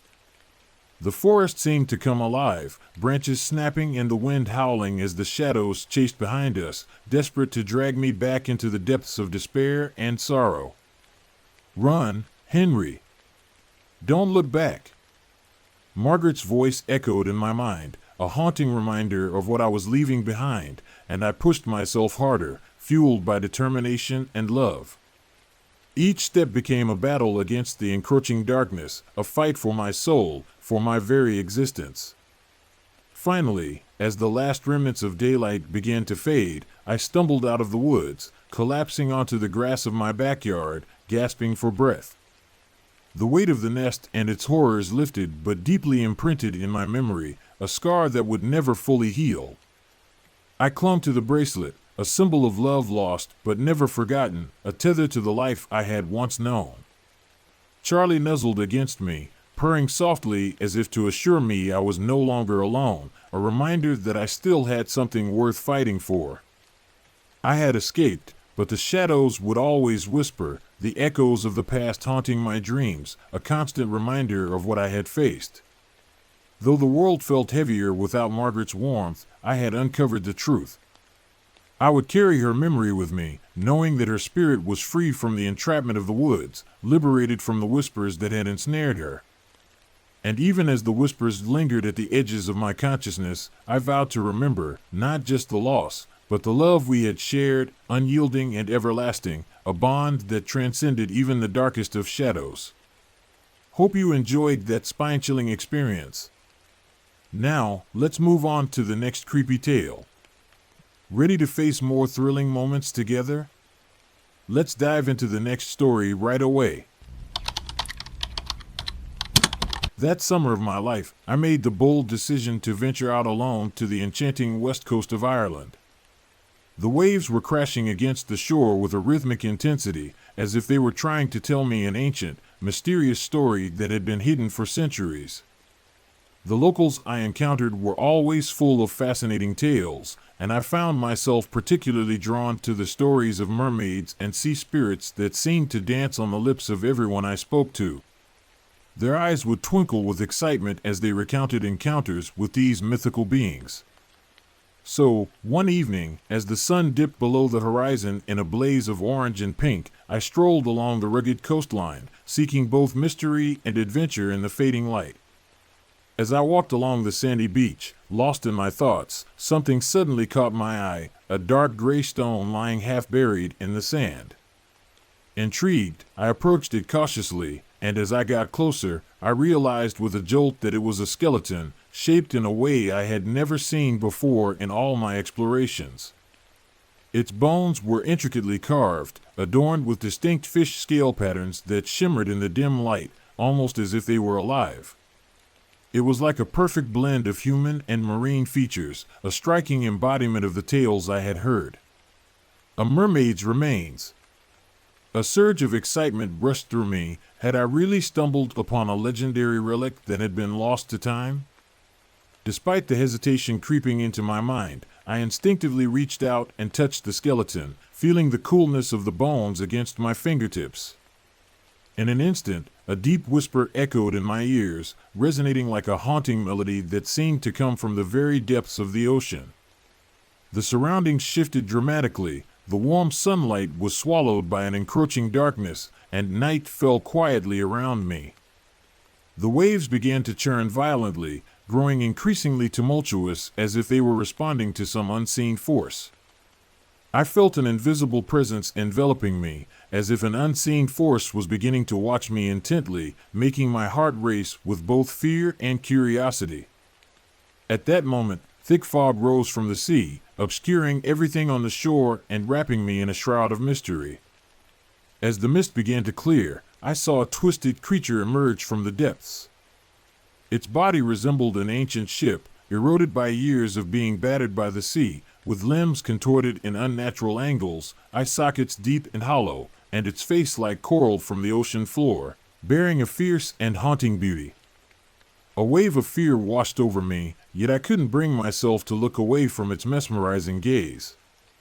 I heard it speak in an ancient, low voice that seemed to resonate from the very core of the earth. "You have trespassed upon this land's sacred relic." I tried to argue, to explain that I meant no harm, but the words got stuck in my throat, unable to escape into the night air. The creature continued, its voice echoing ominously, "This skeleton is the guardian of the ocean. If you wish to leave this place, you must make a choice." My heart began to race as I realized this was no mere coincidence. I had stumbled into something far greater than myself. I had to decide between returning the skeleton to the sea, where it belonged, or facing the unknown terror that loomed before me. I shook my head vigorously, images of beautiful underwater worlds and the illusion of the legendary mermaid flashing through my mind like a vivid dream. Should I return it? I knew that doing so might allow me to escape safely back to the beach, but a lingering doubt remained in my heart. Was this creature truly a guardian of the sea, or was it just a figment of my imagination, conjured by my own fears? I felt dizzy, as if the whole world was spinning around me, and I was caught in its chaotic motion. Ultimately, caught between despair and fear, I came to a profound understanding. I gently placed the skeleton back into the sea, watching as it sank beneath the waves. The tide immediately began to surge, as if the ocean itself was cheering for my decision. The twisted creature gradually faded away into the mist, leaving me standing alone on the shore, my heart pounding in my chest. Everything around me returned to calm, as if it had all been a dream, a fleeting moment in time. Yet, an indescribable emptiness and unease filled my heart, lingering like a shadow that refused to dissipate. I walked back to the beach, the sand beneath my feet still soft and warm, but I could no longer find that carefree feeling I once had. Under the starry night sky, I gazed up at the stars, my mind racing with questions. What is real? What stories lie hidden behind that skeleton, waiting to be uncovered? I knew I could never return to the way things were. That peace I once knew would be forever shattered, replaced by an unsettling awareness of the mysteries of the world. As the waves gently lapped against the shore, I realized that this land still held many secrets I had yet to uncover.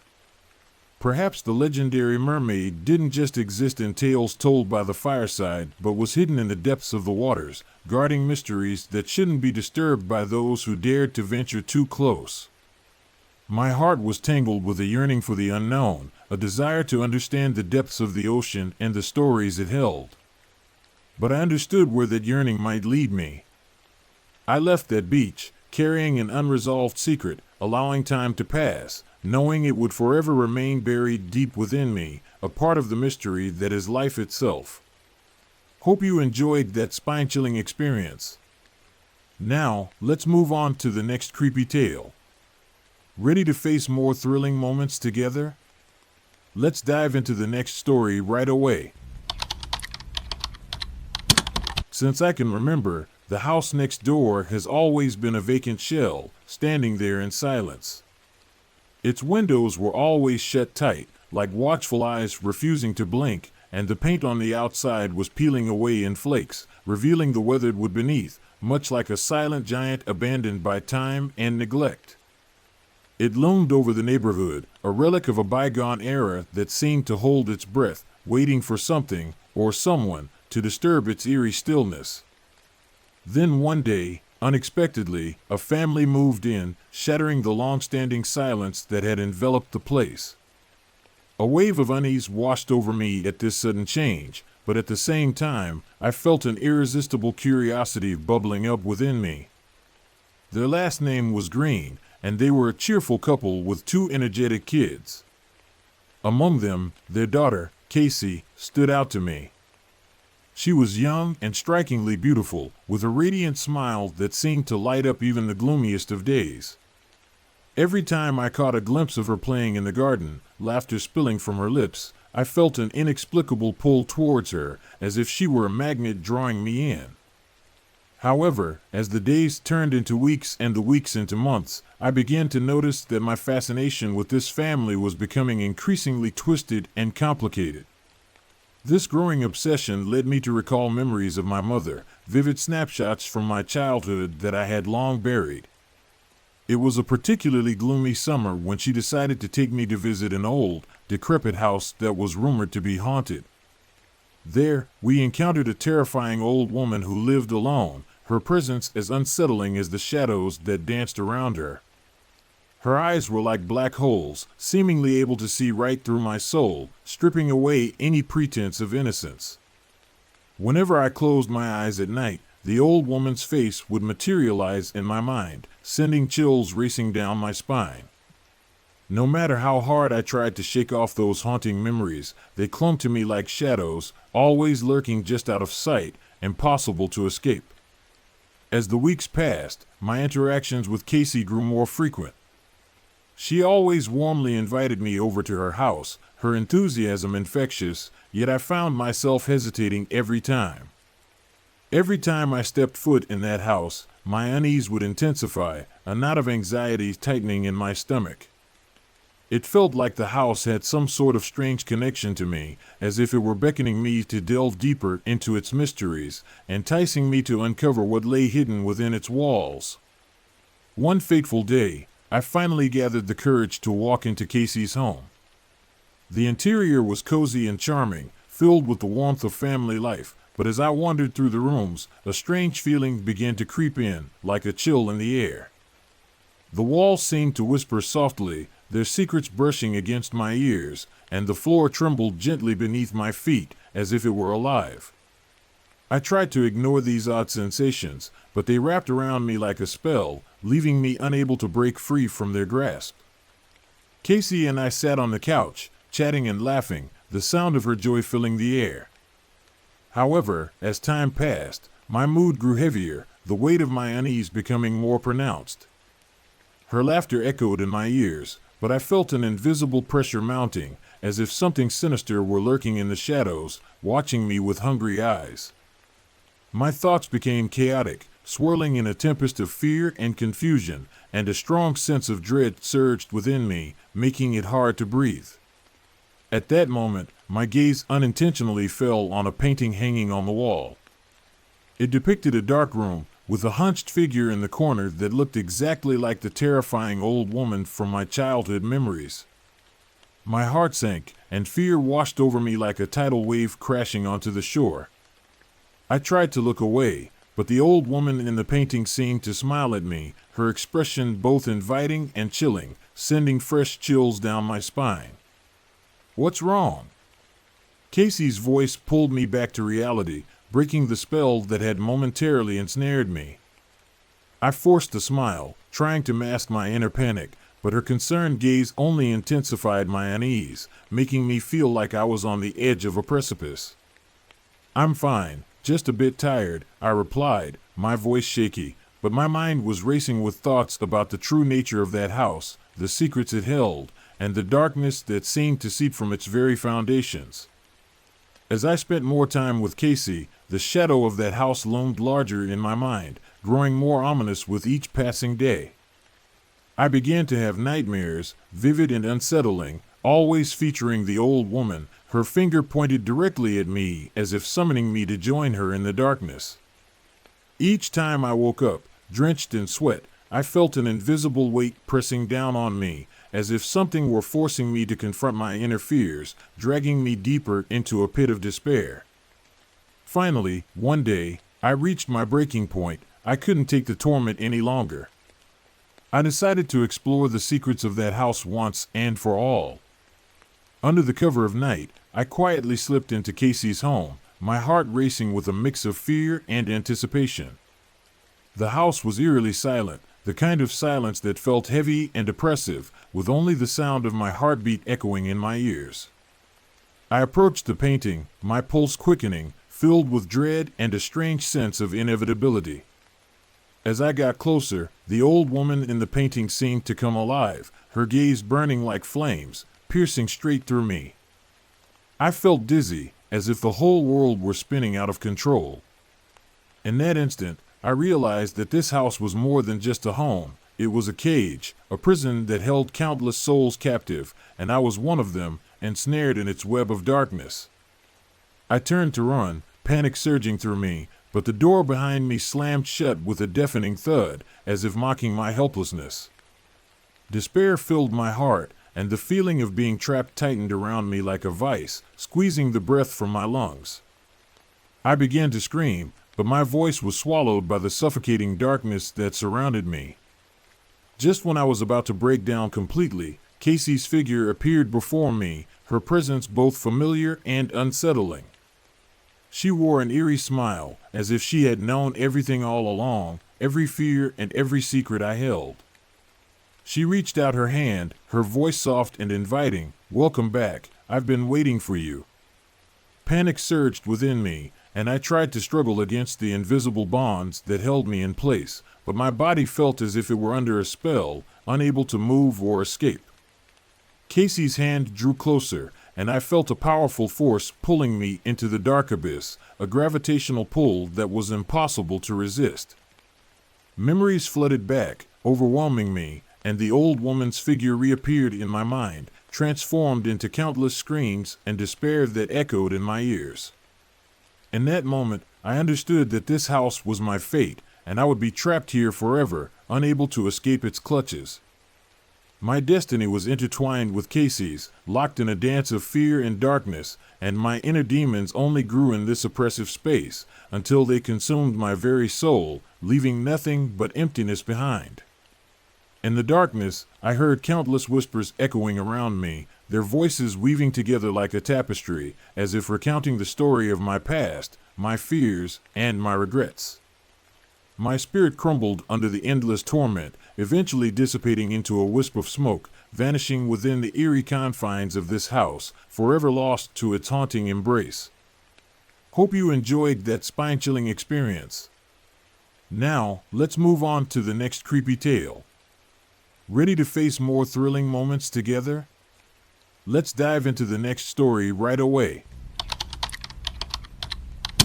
It was supposed to be an invigorating weekend escape, a chance to reconnect with nature and enjoy the peaceful serenity of the Arkansas wilderness. My friends and I, a small group of avid campers, piled into the car with fishing rods, camping gear, and a cooler filled with snacks. Little did we know that our adventure would turn into a fight for survival against something we could never have imagined. We set off early one Saturday morning, laughter and excitement filling the car as we drove along winding roads flanked by towering pine trees. The sun filtered through the leaves, casting playful shadows on the ground. Upon arriving at the riverbank, we unloaded our gear and set up camp close to the water, the gentle sound of the flowing river setting the perfect backdrop for our fishing expedition. However, as we settled in, my friend Jake pulled out his phone and stumbled upon a news alert. "Hey, check this out," he said nervously, reading aloud the headline. "Authorities have warned of unusual sightings in the area. Locals are reporting encounters with a creature known as the river climber." The name sent a chill down my spine. I shrugged it off, telling myself it was just local folklore, a ghost story to scare tourists. The day wore on, and despite the unease gnawing at me, we fished and joked, the thrill of the catch distracting us from the encroaching darkness. As night fell, the atmosphere shifted. The cheerful sounds of nature were replaced by an unsettling stillness. The sky darkened, and a dense fog rolled in from the river, wrapping around our campsite like a suffocating blanket. It was then that I noticed a strange feeling of being watched. I brushed it off as paranoia, but as the night deepened, my discomfort grew. Suddenly, a piercing alarm blared from my phone, a warning echoed through the chilling air. The message was clear: evaluate the area immediately. River climbers sighted nearby. Fear gripped my heart as I caught the anxious glances exchanged by my friends. Jake's face was ashen, and Tim's hands trembled as he texted his father for help. "Let's get inside the cabin," I suggested, my voice shaky yet firm. The old wooden cabin, just a short distance from our campsite, felt like the only refuge. We quickly gathered our belongings and hurried inside, locking the door behind us. The wooden walls creaked ominously, and I told myself it was just the building settling, but deep down, dread began to seep in. As we gathered around the dim glow of the flashlight, I couldn't shake the sensation that something sinister lurked outside. Whispers floated through the cracks in the cabin. "Did you hear that?" Jake whispered, his eyes wide with fear. I nodded, straining to listen. A rustling sound echoed from the darkness, followed by low growls that seemed to vibrate through the ground. "What if it's just an animal?" Tim suggested, though his voice lacked conviction. The muffled thuds continued, resonating like heavy footsteps circling the cabin. Panic set in when we heard the unmistakable sound of claws scraping against the wood. Then came the knock, slow and deliberate. It resonated through the cabin, sending shivers down my spine. "We need to stay quiet," I hissed, my heart racing. We all huddled together, our breaths coming in short gasps as the knocking turned into furious pounding. "Let us in. "Let us in," the voice cried, distorted and inhuman. It echoed with a haunting familiarity, chilling me to the bone.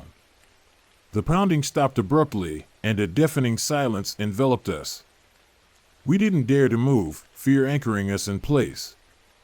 The stillness was shattered when a piercing scream cut through the night, echoing from the river, a sound filled with agony and despair.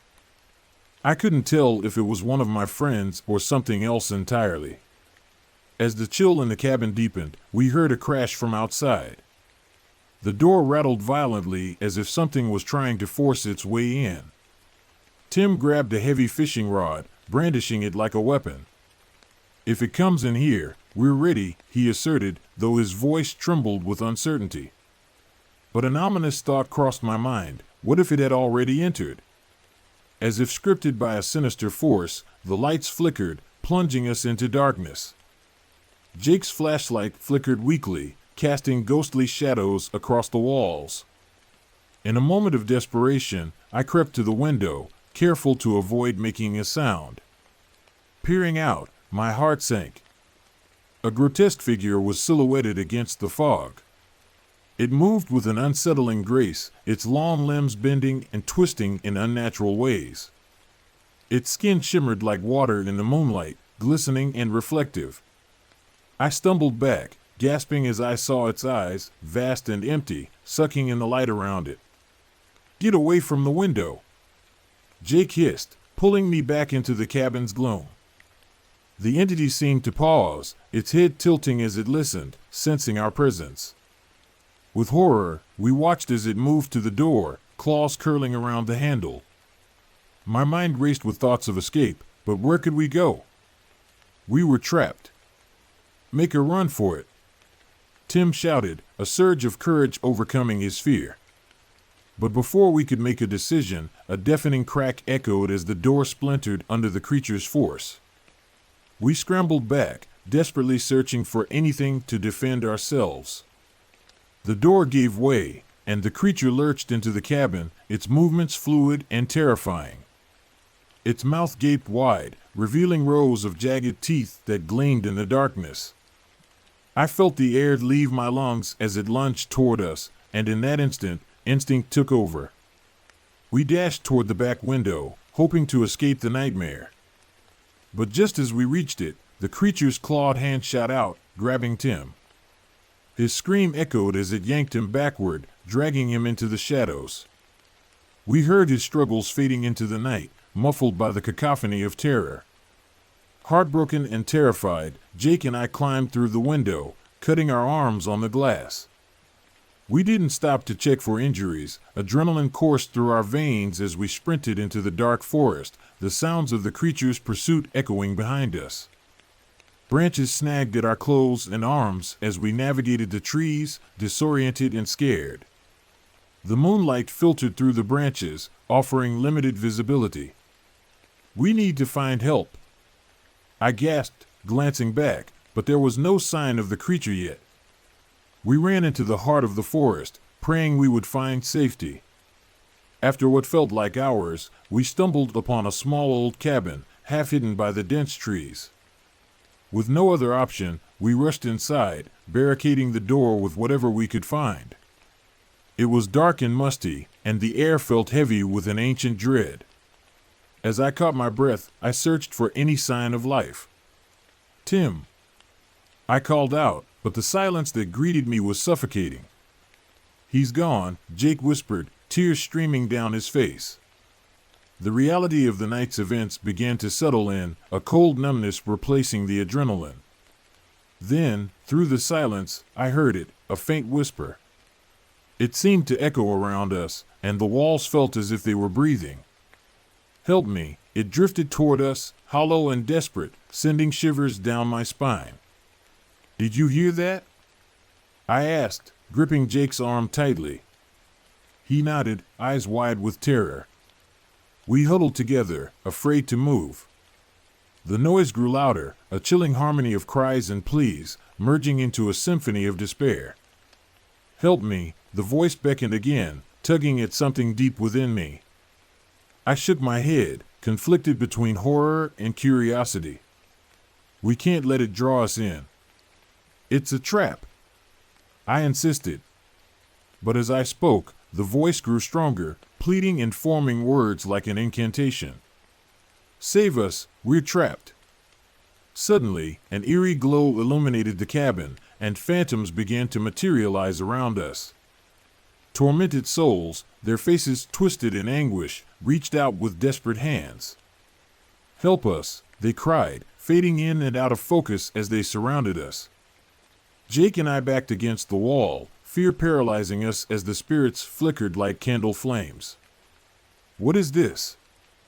Jake stammered, a mixture of confusion and horror plastered across his face.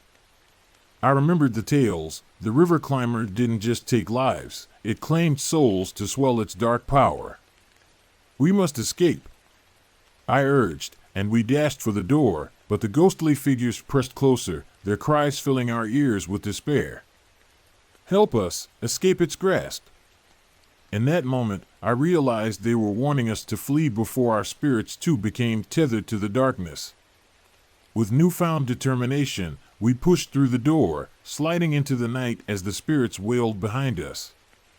Still, the suffocating fog enveloped us, and the creatures' growls echoed through the trees. We ran, guided only by instinct and pure terror. The forest became a blur, a chaotic maze that twisted and turned around us. My feet pounded against the ground, matching the rhythm of my racing heart. Suddenly, I spotted lights in the distance, a small cabin, possibly a ranger station. We raced toward it, desperation driving us forward. Just as I reached the door, I felt a weight crash against my back, sending me sprawling to the ground. I turned to see the creature looming over me, its abyssal eyes fixed on my own. I could see my reflection in those empty pits, a vision of panic and dread. This was the end. But in a moment of pure instinct, I lunged for a nearby rock, swinging it with all my strength. The creature howled, reeling back for a moment. Seizing the opportunity, I scrambled to my feet and burst through the door of the ranger station, locking it behind me. Panting, I slid down the sturdy wall, my heart pounding in my chest. Jake stumbled in moments later, collapsing beside me. We were safe, for now. The station glowed with a warmth we hadn't felt in hours, the scent of burnt logs and fresh coffee hanging in the air. But outside, the terrifying sounds persisted. We have to get help, Jake said, his voice shaking with adrenaline. We scoured the cabin for a radio or phone, adrenaline fueling our search as we listened to the scratching and howling at the door. I eventually found an old radio.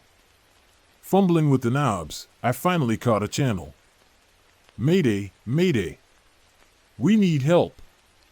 I shouted into the mic, but there was only static in response.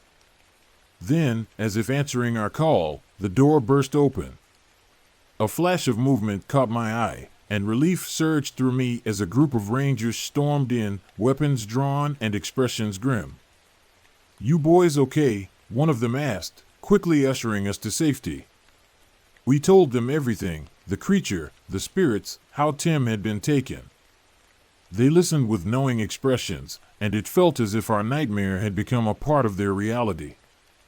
They gathered supplies and prepared to go back into the forest, leaving us in the safety of their station. As they armed themselves, I caught a glimpse of the forest outside. It swallowed the last remnants of the light, and the whispers echoed like a dark lullaby. We were no longer just victims, we were part of a haunting tale that had unfolded within its depths. In the following hours, I learned of the river climber's history and how it lured unsuspecting souls into its web. Tim's fate weighed heavily on my heart, a reminder of the horror that could befall anyone. As dawn approached, the rangers prepared for the hunt, and I could only pray for an end to the night's terrors.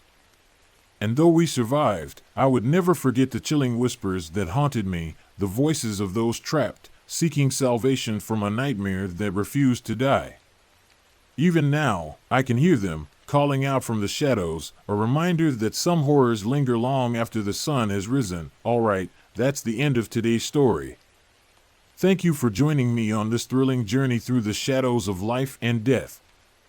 If you enjoyed this story, don't forget to like, subscribe, and click the little bell to get more spine-chilling tales from Whisper of Horror.